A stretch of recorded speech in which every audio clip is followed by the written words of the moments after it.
Welcome to the Golf Improvement Podcast, episode 218. Welcome to the podcast for golf lovers who are looking to shoot lower scores. Dedicated to professional club fitting, putting and short game improvement, and effective practice techniques to improve your golf game. This is the Golf Improvement Podcast with your host, Tony Wright.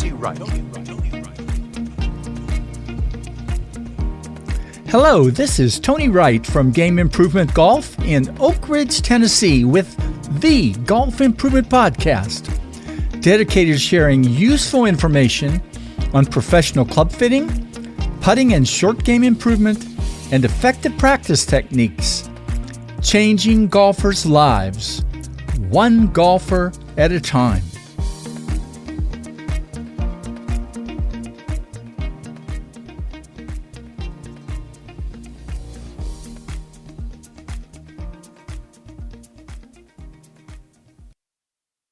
Many of you know that one of the amazing blessings of my life was being able to attend Carnegie-Mellon University in Pittsburgh, Pennsylvania, on a full tuition Western Pennsylvania caddy scholarship. But Carnegie-Mellon golf? If there was a CMU golf athletic program when I went there in 1967 to 1971, I wasn't aware of it. About 2 years ago, my friend St. John Fisher head golf coach Bob Sims let me know that CMU indeed had an NCAA Division III golf program, a very successful one. Well, 2 national championships in 2 years? I guess successful. I'm delighted today to let you hear from CMU head golf coach Dan Rodgers, who shares some of the stories and insights about why CMU golf has been an amazing success. Tony Wright and Game Improvement Golf, changing golfers' lives, one golfer at a time. Hello, this is Tony Wright with episode 218 of the Golf Improvement Podcast. I am excited today to be able to interview head coach Dan Rodgers of the Carnegie-Mellon Golf men's and women's golf teams. I believe Dan became head coach of the teams in 2016 and 17, and they've had a lot of success since then, but the last 2 years have been kind of amazing. The 2023, and they're in NCAA Division III, the 2023 men's golf team won the national championship. The 2024 women's golf team won the national championship, and in and of that alone, that's kind of great. But they're the first 2 teams that have ever won any national championships in Carnegie-Mellon athletics, I think. And wow, since I'm a CMU alumni, that makes me pretty happy. So there you go. So Dan, welcome today. Thank you, Tony. I appreciate you having me on. Oh my goodness. Well, my initial question is, because I'm a CMU grad, I was really curious, after each of the national championship wins, I believe you came back to school and school is out. So there's a very unique tradition at Carnegie-Mellon called Paint the Fence. What is it, more than 100 years, right? Yeah, it's been going on for a long time. There's a lot of layers of paint on that fence. Well, I found out, I went through and reviewed in 1993, the fence broke because of how much paint was on it. How about that? I didn't know that. That's pretty cool. And they made it out of concrete after that.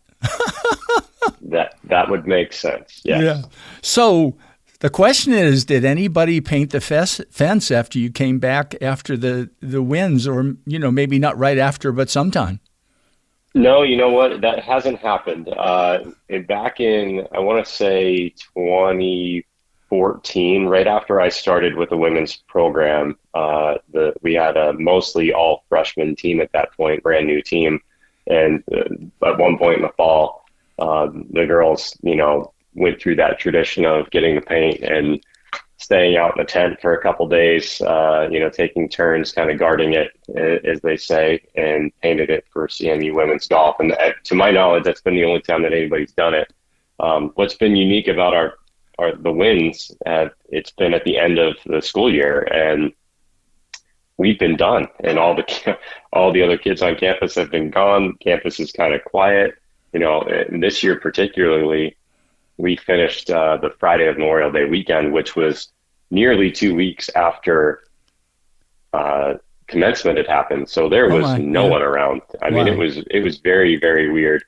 And actually this year when we came back from Kentucky, we only brought 2 of the girls home. The 3 of the other ones went with family members to go home. And, that's what's been a little strange in regards to the wins that we've had the last 2 years, that they've happened at the end of the academic year, and there's no one around. So it didn't have quite the same, maybe rolling back into campus on a bus with everybody cheering for us type of thing. There was that a year ago. My athletic director and our dean of students, after the men won in Kentucky, they waited around. They actually came back to campus at 1:00 in the morning to welcome us back, which was pretty cool. Yeah. Which was, that was neat to have them there with us to celebrate. And then this year we didn't have that, but they all came to Kentucky and were with us. We had 4 or 5 of our administrators that were in Kentucky with us that, celebrated right there. But it is a different feel when you come back and, campus is quiet. And so we haven't really had a chance to celebrate all together. We're going to get our first taste of that this weekend. All of the NCAA champions were invited to the White House to celebrate an NCAA Champions Day. So Sunday night, most of us are going to get together in DC to have a dinner with some of our administrators. And then Monday, we're going to go to the White House itself for the celebration, which will be pretty neat. And this fall, we're going to have a big celebration on campus with the football crew and soccer crew, as they have some games one of the weekends here in October. And we're going to get to have a great time all together celebrating the win. But yeah, unfortunately, no one's painted the fence yet. Maybe I need to recommend that to somebody to do. Yeah, it's still, I'm sure it didn't take anything away from the wins. No, it didn't. No. Well, talk a little bit about your journey to first become the head coach of both the men's and women's golf team. But, I don't remember a CMU golf program at all. It's certainly when I was there in 67 to 71. It'd be interesting to know a little bit about, how the whole golf program kind of started, but also your journey in terms of becoming the coach. Yeah, so as far as the golf program history, that's one of the things that, way back when the records weren't kept quite as well as they are now. And so I know that the golf program on the men's side has existed for 60 plus years. But I think back then it was certainly it wasn't what it is today, right? Yeah. It was more of a grouping of different athletes across different spectrums, football players and basketball players to make the golf team, right? That's kind of what they did. And the whole landscape in the NCAA world for golf was different, especially in Division III back then too.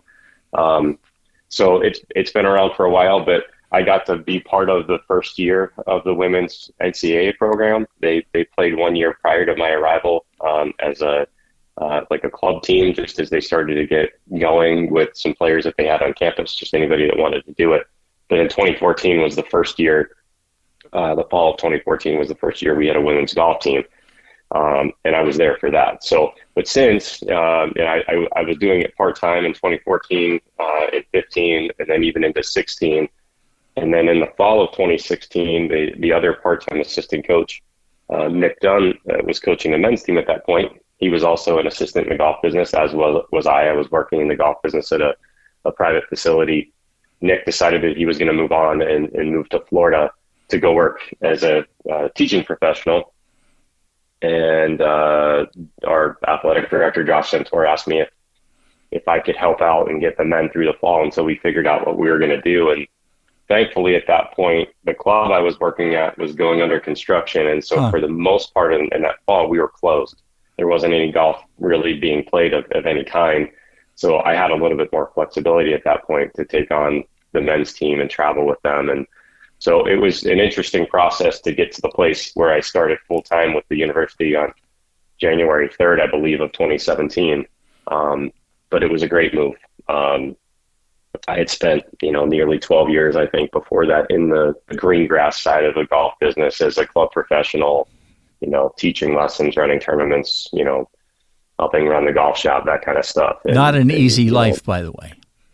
Right? No. And, I loved a lot of aspects of it, but, as we got into, 2008, my wife and I got married, and then, getting into the early 2010s there, we started talking about a family and starting a family. And so those are things that became important. And, the golf business aspect of it was taking away from my ability to be at home. Right.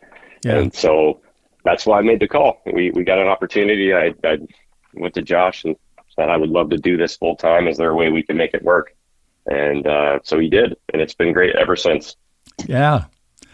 Now, I know a little bit about the story of the 2023 team. I followed everything pretty much for the 2024 team. And even though they didn't win, the way it ended up, at least by watching the scoring, was kind of crazy, and could have gone any way, right? And then the women's win probably wasn't exactly the same, but it's tough, right? Talk about some of your best sort of memories, besides the fact that you won, of those three things: the men's the last 2 years, and the women this year. Yeah, I mean, it's been a lot of fun. The whole process has been fun the last few years, and certainly there was some disappointment here in May when the men lost by a shot, because it was close. But even going back to the year prior when we did win, we were kind of, I've always preached this whole thing to both teams, is that I don't care how we play throughout the year. I mean, obviously we care because we have to get to the dance, right?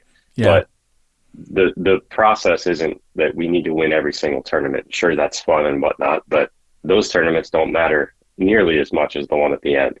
And at the end of the year, that's the only one that matters. Can we compete at a national championship? Can we win? And so throughout that 22-23 season, I guess you could say, right, the trajectory was up, and we had some ups, we had some downs, but it was mostly going up towards the end, and that was to get to the national championship. Yeah, get a chance to win and be in the mix. And so we got there, and first couple rounds we were kind of in it, and then going into the third round we were in it until the end, and we had played the last couple holes just not great. And what was the thing I said to them in the band when we got back to the hotel after the third round? Looking at tomorrow, we've got a chance to win. We've got a real good chance to win. How can we do it? How are we going to do it? And I know we can. So let's believe we can. Let's get to the end. Let's get to those last few holes where we struggled. And if we play them like we know we can, we will win. And, they bought in. And so we did it, right? Yeah. But then flash forwarding to this year, it was the same type of thing throughout the year. It was just kind of crescendo up of better and better team performances, preaching to them, let's make sure we have all five guys in the mix at the end. And they were close a number of times throughout the year. And then the last, I think, regular season tournament we had in Alabama, they just played unbelievably well and ended up winning. And, I kind of thought, well, we're in a really good spot again to possibly make this happen. We had a good finish out of the national preview in Vegas before, maybe, right? And, then you got two golf courses, and you just don't know what's going to happen with the weather. And we got the second golf course first, the non-4-round championship course, I guess you could say. And, we played it really well given the conditions. And I think we had one of the lowest scores on that course when we got into it. It was just a matter of kind of how can we play it, or how can we kind of mix that in with the championship course. So we actually felt like we had an advantage because we played it first, and then we got the big course, and then we get out there and we play. And I think we shot 6 under on the second course, and Methodist and Emory were on the other side, and they shot 16 and 17 under. And I was like, oh boy, yeah, we are getting boat raced here. Well, then it flipped because the weather flipped, and just the way it was. And then we're in the mix going into the end, and leading going into the final round by a couple shots or whatever it was, and the back and forth all day. It was a great competitive battle with Methodist, who's a proven winner. They've got, I don't know how many national championships. Coach Conley's done an amazing job with that program. They've won like 15 times or something. Wow. And maybe that's an exaggeration, but it's a lot. Like, they've won a lot of national championships. And, the back and forth, and it came down to the last couple of holes. And one of the Methodist kids, I think their final player made a bogey on 17, and that got us to 1 going into 18. And I think the way the golf stat scoring showed up, it actually had it reversed on 18 when it happened and how it happened and how the flip happened. But the Methodist kid had about a 25-footer for birdie that he made before our guy even had a chance to putt for birdie, which he ended up making, which made it a one-shot deficit. That's incredible. Yeah, it was just crazy, right? And then on the women's side, and then I traveled straight from Las Vegas to Kentucky to meet up with the girls, and we had talked about the same thing. They've had some amazing finishes in the last handful of years too. For a brand new program, right? We've only been around 10 years. They've gone second, fourth, and then now first. They've been knocking on the door too, and same thing. Talked about just being there as a team at the end. Team golf, having all 5 scores in the mix to be counted in every round. All 5 of those ladies, they pretty much played in the starting lineup all year. And, they gelled as a team. They were there for each other as a team. They worked as a team. They backed each other up.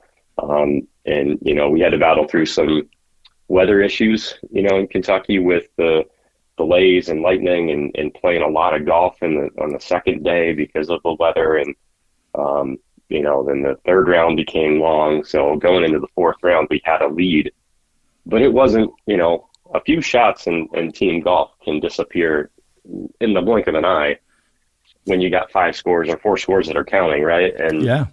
So I was a little nervous. I didn't know what was going to happen, but they just got off to such a strong start. And, I'm glad that it was kind of anticlimactic in that way, that it wasn't a one-shot victory, that, everything was tight coming down to the end. It was nice to be able to play 16, 17, and 18 and kind of feel like, okay, we got this in the bag. We're good. And, that was exciting, and such just hard work that's paid off on their end. One of our, I guess I want to call her a super senior, Alexis Ugiante, has been around now. She's going into her 3rd semester of her graduate degree. She was here in 2019 as a freshman. And then in 2020, when everything got canceled, she got an extra year of eligibility back and then got another eligibility year, the year in, I guess, the fall 20 when we didn't play. So she has stuck around to get a graduate degree and is going to play this fall for us. But, that national championship meant a lot to her because we kind of feel like the 2019-2020 year, if we had finished it, we had a really good chance of winning. Yeah. And then when we did play in 21, we finished second and lost by a shot to Methodist. That was like, okay, this is our opportunity to really take hold of it. And, I'm just glad and happy for her and for the rest of the girls that we got that victory. Yeah. Now, clearly you don't win these things without being able to recruit great players. But there's got to be something a little bit different about the kids coming to CMU.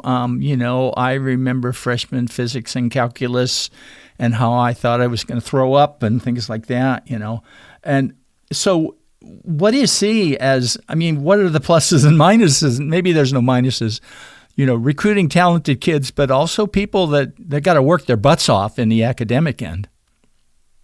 Yeah, it's a challenge, right? I think all of the schools that are like us kind of go through the same thing with the academic requirements.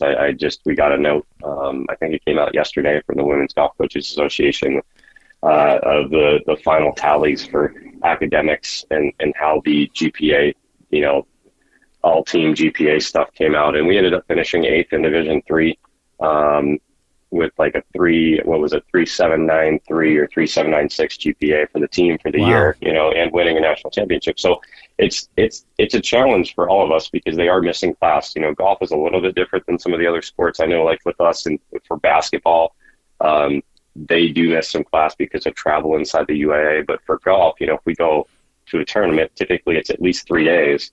In some cases, 5 for regular season events, depending on where we're going. And so there are missing class, and there's some stress that's involved there. So I think we just have we particularly have a little bit of a different approach as far as how we schedule and practice and all those things, so that the academic stressors aren't maybe as much as they could be if we had more of a full-on structured system.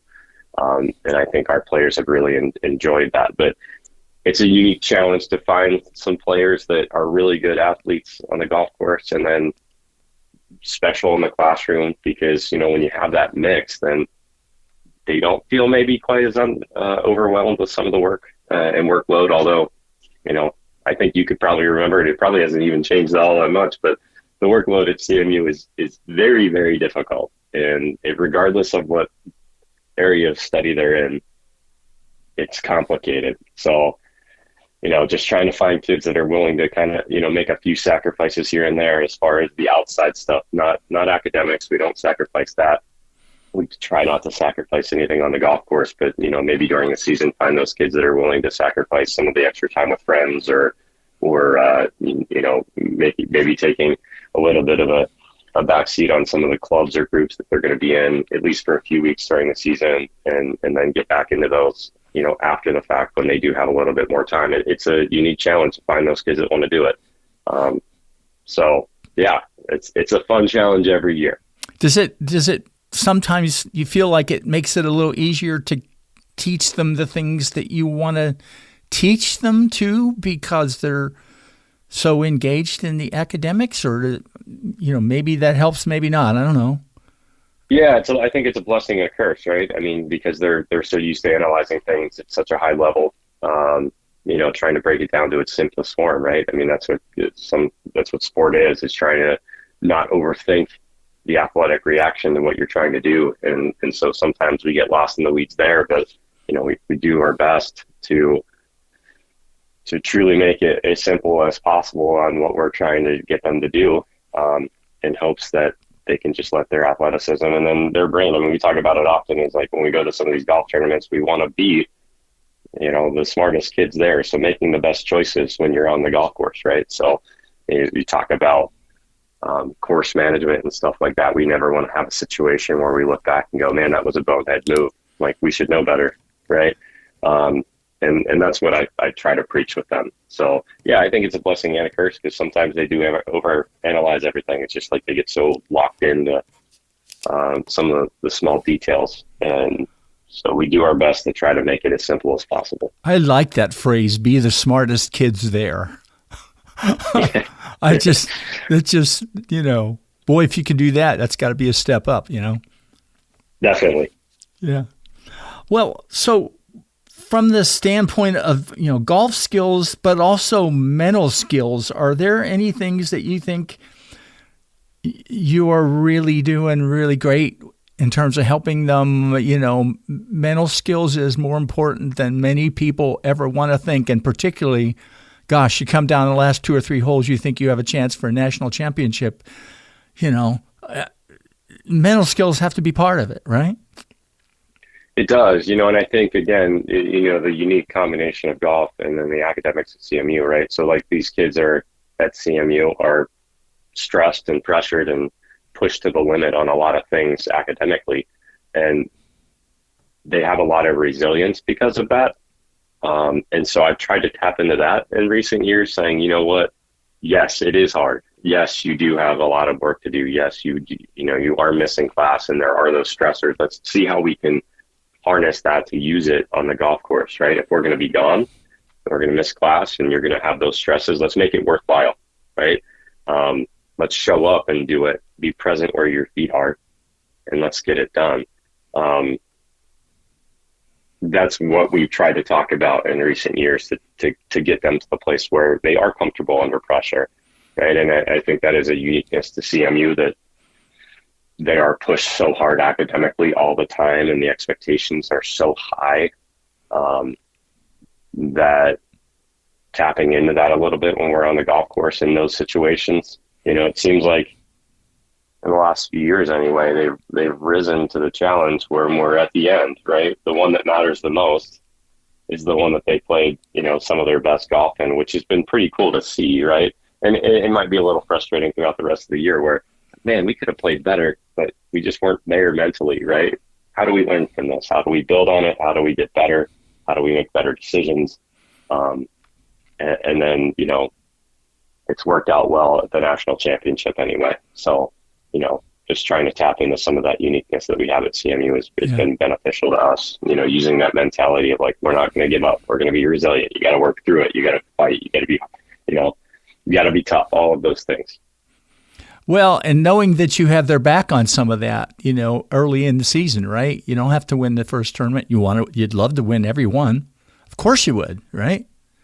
But trying to have that kind of a mindset about growing through it and getting better and better and better. I mean, I don't know how much you follow the Pat Summitt stuff and the Lady Vols and stuff when she was there. We're big Lady Vol fans, but that was always her thing. Now, she got mad at them when she didn't think that they did really well when they could have, but it was always the move to the end point. Yeah, correct. And that's what, what I've tried to preach is like, let's build on it. I get upset, that when I feel like they didn't maybe put in their best effort or maybe weren't prepared as much as they should have been, or, gotten off to a poor start. That's one of the things that we've talked about in depth in recent years is, when we do show up to a tournament, regardless of what it is, let's do our best to figure out how to get off to a great start in the first handful of holes, because in the past, again, I think it's like the combination of that CMU thing is that because the pressure may not be there quite as much on some of these other events, then the beginning of it's treated as something that's more mundane and they don't put the effort. I don't want to say they don't put the effort into it, but we get off to a slow start where there's not the anxiety or the anxiousness of, hey, we have to get off to a good start. Let's figure out how to do it. Trying to get in, just a little slow start, and then all of a sudden we're behind the eight ball trying to figure out, how do we catch back up? Yeah. And so, trying to put that emphasis on the first step out there on the course, we want to be fully engaged and not have to try to come from behind. Yeah. And so that's where I would get upset, I guess, occasionally with them. But again, it's that crescendo building towards the end of the year. Yeah. Now, I know a big, in reading some of the things in terms of background, I know you and your staff, and have to mention Jason Lee, right? You have an assistant the last year or so that I know has been a big impact on the whole program, right? To have somebody else besides you. Sure. But you're trying to promote and develop young golfers in the Western Pennsylvania area. And I need to mention, I have no idea how the name of what used to be the Shenley Park Golf Course changed, but I mean, that was kind of neat to have that behind, CMU, and then they renamed it, I guess, right? But, what are some of the things that are really important to you in terms of teaching the kids that it's more than golf? Yeah, I think one of the things, I've also preached to them is using golf as a way to get to where they're going to go career-wise. Making sure that they want to play as they get older, but also at the same time trying to figure out ways to give back. And we need to do a better job of this. I'm the first to say that. I think coming out of the COVID stuff, we've had to kind of retool what we were able to do, at least initially, and now it seems like we have more of the free reign to figure some of the stuff out. But one of the goals I have this fall as they come back is to be more involved in the first tee, which is at Shenley Park, the Shenley Park Golf Course. I think it was renamed, trying to think of how many years ago it actually was renamed, but it was renamed after a former politician with Bob O'Connor, very heavily involved in the city of Pittsburgh, and that's what it's referred to now. The Bob, I think, is what they call it, which is pretty cool. And they've got a brand new First Tee Learning Center, the Arnold Palmer Learning Center, that was opened a few years back. It's a beautiful new building with education space and indoor golf simulators and indoor short game area and just like meeting rooms, educational rooms for the first tee.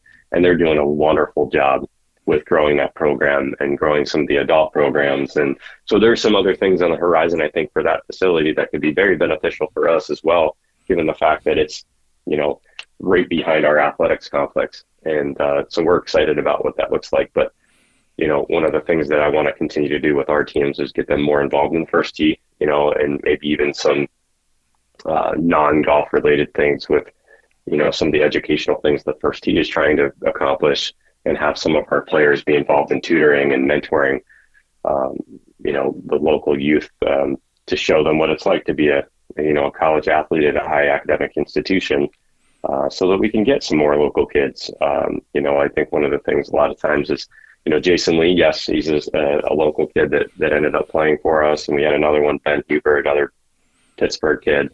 Will Canal was from Pennsylvania on the eastern side. But outside of that, we really haven't had, in recent years, more Pittsburgh, I guess, kids come to CMU. I think some of that is they just want to get out of the cold weather. I don't know. But, Yeah. if we can help develop some pipeline, showing these kids that they can play college golf and get a great education, maybe we'll get a couple more down the road. Ian Banger was another one that was a Pittsburgh kid that graduated just before I started in 2014. His dad was actually our first All-American back in, I want to say like 87. Huh. And then Ian was our second All-American in like 2013, I think, 2012 maybe. So, but he was another Pittsburgh kid, but we just haven't had as many as I would hope, that, you can have interested in the program, but also can fulfill the academic, requirements, and then what we're expecting now on the golf course side of things too. So, but, giving back to the community is a big thing, and we need to do more of that, and that's what we're going to push for, at least with the first tee, because I think that's going to be a good fit for us. Well, from the standpoint of attracting any kids, the program is continuing to grow. You mentioned the Highmark Center. I guess you're going to have some amazing things for the team in there. Talk about where all that's going and, where you think the future is. Yeah, this new facility is going to open up here. In the next few weeks, we're going to start to be able to move in. And it'll be ready, from what we understand, for our fall sports that come in for early season training, volleyball, football, soccer. They're going to be coming back and be able to use the facility here over the next month. And then as we kick off the academic year at the end of August, it'll be obviously fully functional and ready to roll. It's a beautiful new building, $100+ million project when it's all said and done. Wow. We're going to have health and wellness people from across campus are going to now occupy some space in there, which is going to be great. There's going to be a lot of really awesome things that are happening with it.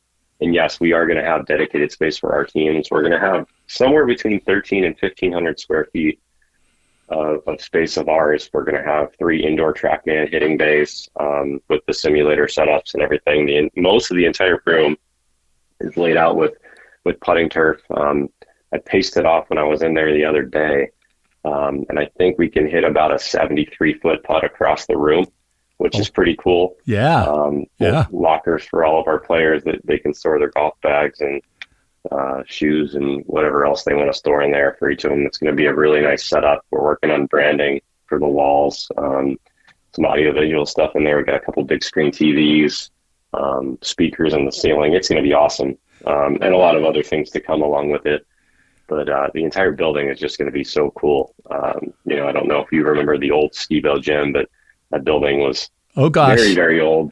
Yeah. Very old. I played basketball there. So there you go. So the old gym where the basketball court was is now going to be an indoor turf facility that, the football teams and softball team, and our football team and the softball team and the track and field's going to use it, and both soccer programs are going to use it. It's going to be awesome, a little indoor field house, but we may actually be able to use it too for some short game stuff.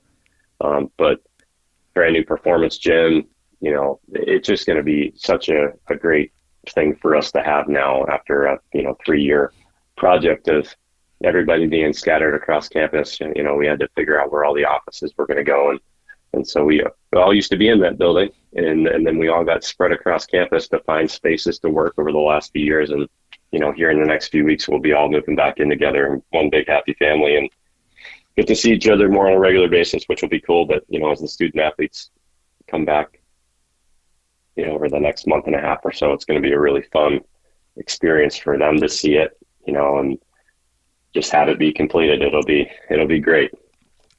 Well, and maybe that's where you're going to be doing your big celebration when everybody gets back. I don't know. We are. That is going to be one of the locations of part of the celebration we're going to have in October. That's for sure. But it's going to be super exciting to open up. Well, thanks for doing this with me today. I mean, it was great, and I've been excited to get the chance to do this with you for a long time, and thank our buddy Bob Sims for connecting the two of us, even though you guys are competitors. But I know between the two, you're great friends and share a lot and learn a lot from each other. So that's kind of neat. But I'm going to absolutely. He's a pretty amazing guy too. Oh, he is. And I'm very blessed to have a number of those guys that I'm very close with. Back in 2020 when everything got shut down, we were like, kind of, what do we do, right? And so we actually started a group chat with a number of us that were coaches in Division III, and some of us have moved on, and a couple of them are in Division I now, and some are out of coaching, but we still all stay in contact. And I bet we've had maybe 50 or 100,000 text messages in that group going back and forth over the last handful of years here that, we've been able to stay really close. And Bob's been a great mentor to me, helping me through my early days as being a men's coach and kind of giving me some feedback on what to do and what not to do and who else to talk to. And, I could run off a whole litany of people that have been mentors to me. So Bob's at the top of the list. He's awesome. Yeah. Well, my only disappointment today is that I thought I had my CMU T-shirt cleaned. I was going to wear it while we're doing this, but that'll be for another time. Maybe for when I come up to the Highmark Center, I'll wear that. So we'll see. That would be great. And if you come and see me, I'll make sure you get a golf shirt, one of our polos that you can wear. Hey, wow. I'll make that offer to you. How about that? I would appreciate that. Well, I'm going to put a link in the podcast to where people can find out more about CMU golf, and it's really exciting to watch what's going on there. From my remembrance of, I still can't believe there was a golf program 60 years ago, but it's a little bigger and better than it was back then. That's for sure. It sure is. You know what? And that's one of the goals I have every day is how do I leave it better than I found it, right? Yep. So build it. And I don't plan on leaving anytime soon, but, how can we continue to make the program better and more notable? So that's an honor and a privilege for me to be able to do that. That's for sure. Tony Wright and Game Improvement Golf, changing golfers' lives, one golfer at a time. Dan, thanks for this great interview. Thanks for sharing some of the amazing experiences your teams have had over the past 2 years and learning some of the things you do to help your teams be successful, both on and off the golf course. I put a link in the show notes where you can learn more about the CMU men's and women's golf programs. My shout out today, well, it's to my friend Bob Sims, the St. John Fisher men's golf coach. I want to thank him again for connecting me with Coach Dan Rodgers, but also for sharing with me on a weekly basis some of the things that each of us can do to help our golfers play their best. If you click on the link in the show notes for this episode, you can see all of my favorite previously published podcast content. I hope you'll subscribe to my YouTube podcast channel and also like the episodes you listen to through YouTube. Thanks. Well, most likely no podcast interviews in August this year.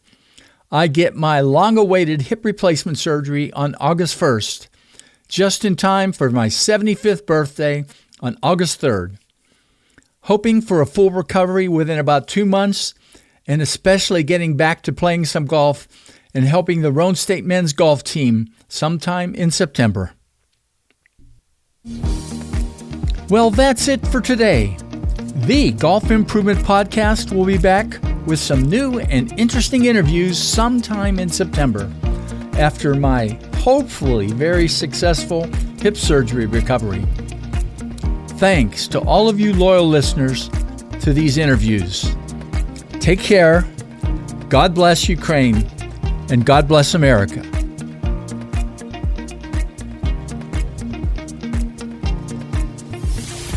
Game Improvement Golf, changing golfers' lives, one golfer at a time. www.gameimprovementgolf.com